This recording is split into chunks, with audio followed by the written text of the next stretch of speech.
अस्सलाम वालेकुम। आज जनाब मैं पकोड़े बनाने लगी हूँ और पकोड़ों की रेसिपी इंतहाई ज़्यादा सिंपल है और इसमें हमने किसी किस्म का अंडा या फिर बेकिंग सोडा वगैरह इस्तेमाल नहीं करना। बहुत क्रिस्पी और मज़े मज़े के यमी यमी से जिस पकोड़े बनेंगे। इसमें आप कोई सी भी वेजिटेबल ले सकते हैं, जितनी वेजिटेबल घर पे मौजूद है इसको आप इस्तेमाल कर सकते हैं। गोभी डाल सकते हैं, इसमें आप कैबेज यानी बंद गोभी डाल सकते हैं और दूसरी गोभी भी, फूल गोभी भी डाल सकते हैं, पालक डाल सकते हैं, आलू डाल दें, आप इसमें बैंगन डालें। आप इसको कटिंग कैसे करेंगे, कटिंग ज़रा देख लीजिए। इसको जो हम फ्राइज़ बनाते हैं यानी चिप्स बनाते हैं बच्चों के लिए, वैसे ही आपने कटिंग करनी है सारी वेजिटेबल की। पालक को आप बारीक बारीक काट लें, फिर उसके बाद बैंगन को आप देख लें किस तरह से मैंने काटा है इसको। ऐसे ही आलू भी काटें और गोभी को भी हम ऐसे ही काट लेंगे, बंद गोभी को। इसी तरह आप इसमें मटर को भी बॉईल करके डाल सकते हैं।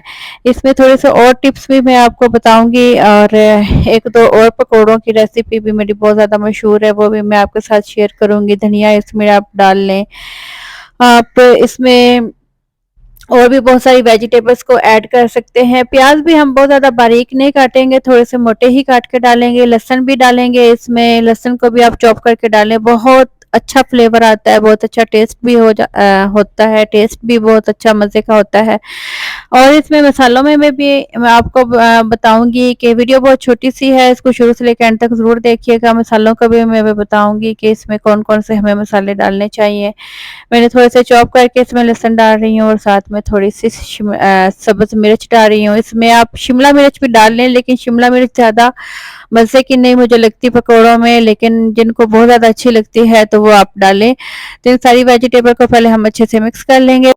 अब हम इसमें मसाले डालने लगे हैं। अब ये घर में कुटी हुई लाल मिर्च है जो कि मैं डाल रही हूँ। थोड़ी सी हम तीखे मसाले ही रखेंगे। इसमें मैंने तकरीबन 2 चम्मच डाले हैं और नमक। और इसमें जनाब मिसालों में आप पिसा हुआ गरम मसाला भी डाल सकते हैं और साथ के साथ आप ज़ीरा साबुत और अगर आप धनिया साबुत डालते हैं यानी खुश्क धनिया साबुत डालते हुए इतने मज़े के पकोड़े बनते हैं कि आपको सारे कहेंगे कि आज बहुत यम्मी बने हैं। फिर इसमें जनाब बेसन हमने बहुत कम क्वांटिटी में डालना है कि बस सिर्फ इसकी कोटिंग हो बेसन से।